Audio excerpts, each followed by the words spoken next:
Hello friends, welcome to Khatri Steno. Subscribe our channel for more dictations on daily basis. Be ready for the passage for the aspirants who are preparing for SSC Steno 2025 exam. Ready? Without any stop. Start. Apart from increasing production in this way, I think it is important for us to utilize our existing resources better. I do not think they are being utilized to the best advantage. We can get more out of what we have than we have been doing. That involves in India as in the rest of Asia many problems: the economic system, the relation of capital and labor, and the satisfaction of labor. There is no doubt at all that in all, or at any rate in most of these Asian countries, there are long standing social injustices, and naturally, where there are these social injustice, you will not get proper and satisfactory work, especially now when there is an acute sense of social wrong and social injustice. I have no doubt that in India our production has suffered because of this acute feeling of social injustice. An individual or a community may undertake to shoulder almost any burden. We have seen during the last war how nations put up with the most enormous burdens in the shape of suffering and sacrifice, but always when there is a sense of sharing the burden inequitably, the burden being greater on some than on others, the sense of injustice becomes greater, and you do not have that harmonious working and cooperation which is quite essential today more so than in the past.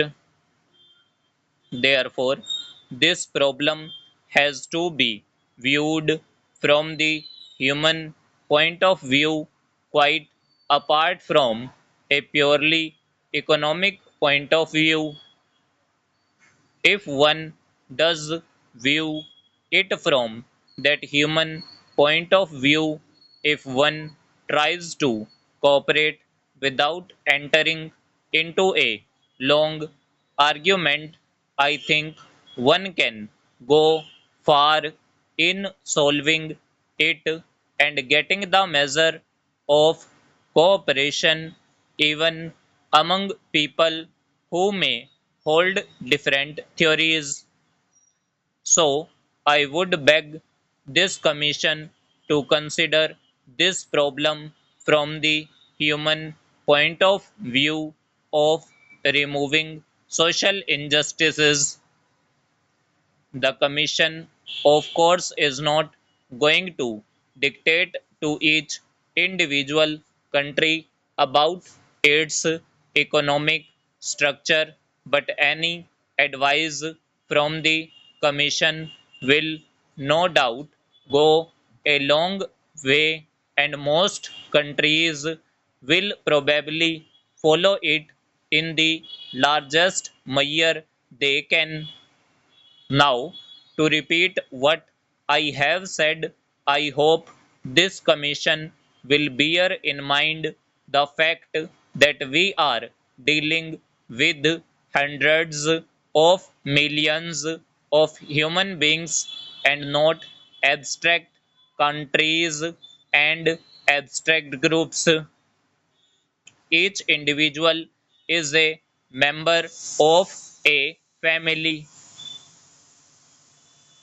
The planning process is, as it should be, under constant review, and we must not feel shy of initiating new approaches to planning perspectives.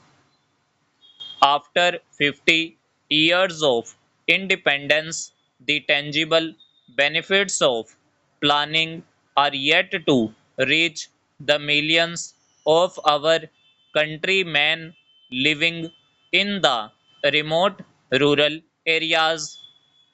The quality of life presently available to the economically weaker and vulnerable sections of the society, among whom are the scheduled castes and scheduled tribes, needs to be improved without delay.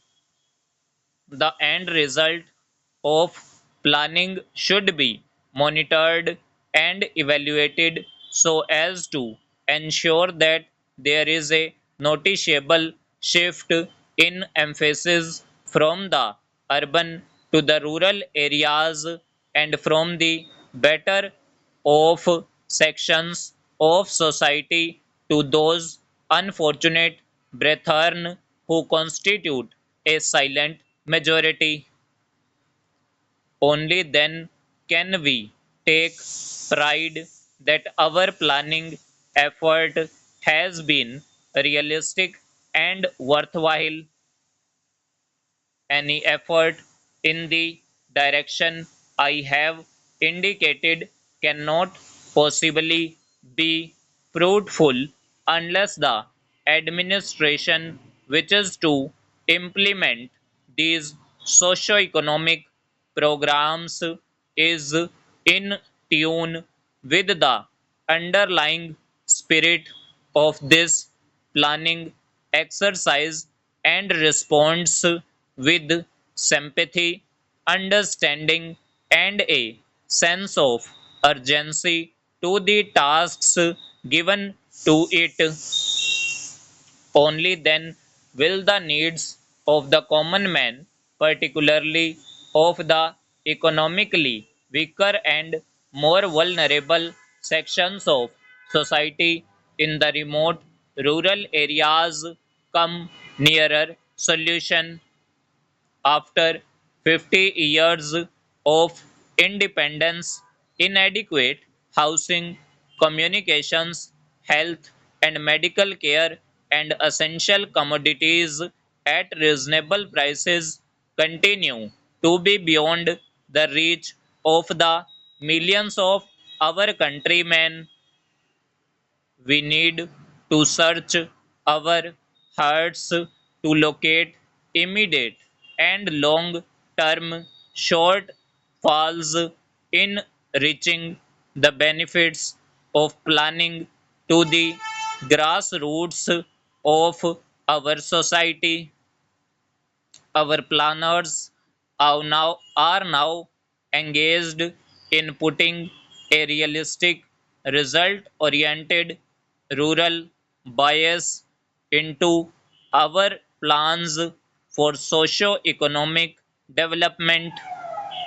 The recent announcement with regard to the industrial policy with emphasis on the employment oriented small scale industries and the extension of credit facilities to such industries and to small farmers in the agricultural sector is welcome. This is an area where the governors of states could use their good offices at all levels to advise, encourage, and caution those engaged in this gigantic nation building exercise. our youth are the trustees of posterity and the institutions where we seek to impart to them the values of life and our cultural heritage apart from fitting them out for more mundane duties and responsibilities in later life. Over. So ये हमने 80 WPM के dictation पे speed पे dictation लिखी थी। अगर आपको dictation अच्छी लगी हो तो चैनल को सब्सक्राइब कीजिए, और अगर आप डिक्टेशन बोलने का तरीका आपको अगर पसंद आया हो तो डिक्टेशन को भी लाइक कीजिएगा, ठीक है। And must subscribe our channel for more dictations on daily basis. Thanks to all, be practice for a better future.